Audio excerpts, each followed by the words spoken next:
At this point, maybe you are all thinking, this is all great, but I don't go to an IP address when I'm browsing the web. I just type in google.com or whatever site it is I want to visit. This is what DNS is for. DNS is essentially a phone book for the internet. It is a distributed database, and it works from right to left. For example, take the address www.google.com. In this address, the rightmost section, the .com, is what is referred to as the top-level domain, or TLD.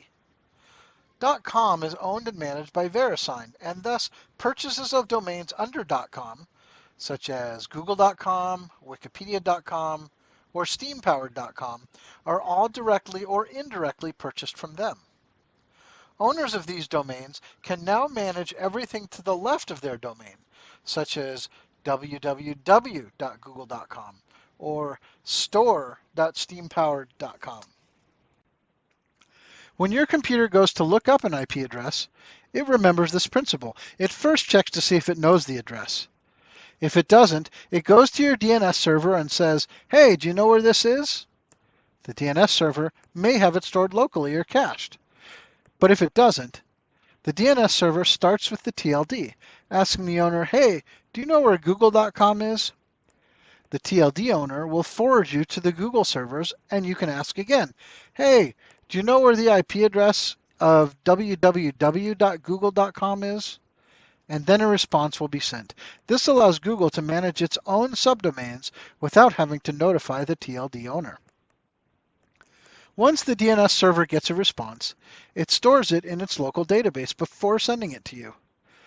Then your computer stores it locally. The next time you go to Google, it will already be stored, and no request will need to be sent, since your computer will know what it is. Likewise, if your friend tries to go to Google and does not have the IP address stored locally, it will request it of the DNS server just as you did, and this time it will be there, eliminating the need to request it. But wait, someone might be asking. What if someone wants to change the IP address of something? Now all these DNS servers and desktops won't be able to get to it because they have the old value stored. Oh, woe is me. What are we to do? Relax. The nerds designing this have you covered. When an entry is made in both the TLD server and the Google servers, another value is entered aside from the IP, known as the TTL, or time to live. This value states how long the servers can cache the value before it is stale or no longer reliable. TTL is expressed in seconds. When your computer does a lookup, the server checks the TTL value before responding. And if it is expired, it refreshes the information. Therefore, if you're planning on changing your IP address, it's usually a good idea to set a low TTL. Also, if you set an IP address incorrectly with a high TTL, that DNS record may be unusable for a time.